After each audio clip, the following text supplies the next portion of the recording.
Hi, everyone, and thank you for joining us. Over the past few weeks, our data analyst team, consisting of Ginny Campbell, Almon Chusi, and myself, John Otto, was granted additional funding to conduct the research we'll be sharing with you today. For clarity purposes, we have catered this presentation to a general audience, and we'll try to limit technical jargon as much as possible. So we will start by discussing our target audience and the general business context behind our analysis, and that will be followed by our questions of focus and how we went about answering those questions. Then we will move into our key findings and plan moving forward. And lastly, we have included information regarding any ethical considerations surrounding the data used in our research. So I will start with our target audience. This analysis was conducted on behalf of the 2021 Whisky Fest event coordinators.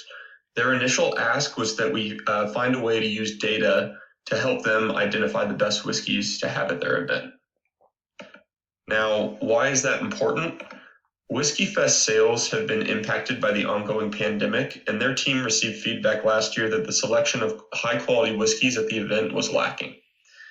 In years past, the team has relied on whiskey distillers and other experts attending the event to recommend the best whiskeys. Given the feedback that the team has received, they have decided to take a different approach this year. So Whisky Advocate, which is the organization that coordinates Whisky Fest, has over 2,200 whiskey reviews on their website, just like the image that you see here. The event coordinators just simply don't have enough time to sort through all the reviews and make a selection themselves, and that is where they've asked for our assistance. So using various analysis techniques that will be covered later on, we can leverage these reviews to identify the key traits that make up good and bad whiskeys. And this will ultimately help us identify which whiskeys should be selected for the event. So now, some of the key questions that we're going to be addressing. The first, what are the key traits of highly rated whiskeys? So without understanding the whiskey's flavor profile, our selection would really just be left to a matter of opinion. And then our second question is, can we then use those traits to determine which whiskeys provide the most value given the price? So with that, I will turn it over to Al to discuss some of our analysis methods. Hey, thanks, John. As stated, I will go over our analysis methods used to identify the whiskeys to use for the event. Our analysis began with exploring the reviews for each of the whiskeys. We looked at the averages of the ratings across the data as well as the average cost. Thereafter, we needed to remove the individual terms deemed unnecessary for our analysis. Words such as nose, cast, like, etc., those were words that we removed from our analysis. We then narrowed our search for the whiskeys above a 91 review rating, as well as cost below $65. We first utilized 3 sentiment dictionaries to find the negative, positive, and neutral characteristics in each review.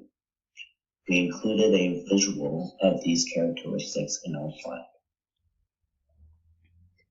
Once we were able to establish those characteristics, we created a model to recommend the top 25 whiskeys with the highest rating at the most affordable price. Our model can be modified if the price or review claims needed adjusted to fit the needs of the event. We added 3 of the top whiskeys that our model recommended. As a fan of whiskey myself, I'm not surprised that Macallan made the top of our list. Now I'd like to pass the mic over to Ginny Campbell to cover our key takeaways and next steps. Next, I'm going to talk about our key takeaways and our recommended next steps.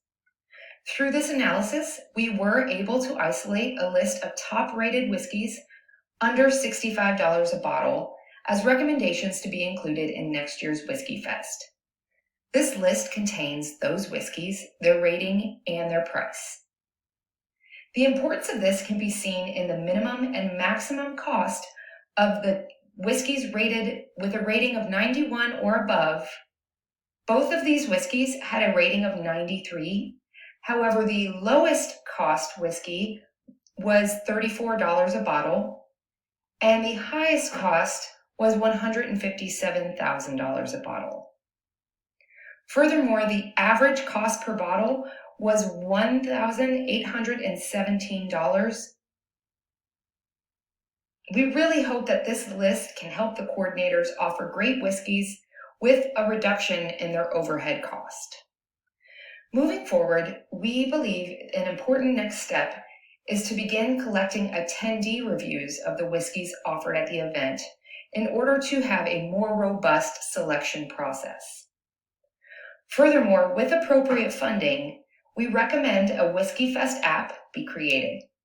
This would allow attendees to review the whiskeys at Whiskey Fest right through the app, offering immediate data feedback on the selection at Whiskey Fest. It is also possible to use similar methods to what we used in the analysis to develop a feature within the app that pairs whiskey drinkers with the whiskeys that meet their flavor profile and price range. Next, I will address the ethical considerations in this analysis. As all of the data we used is public, there were no real privacy concerns. However, bias is a significant concern with these reviews. This is another reason we believe that collecting attendee reviews would benefit the Whiskey Fest selection by creating a stronger selection process. Furthermore, the fact that there is only one source for this data limits the scope of the analysis. If you have any questions or concerns about this analysis, please feel free to contact me, Jennifer Campbell, Al Manchusi, or John Otto via the contact information on your screen. Thank you.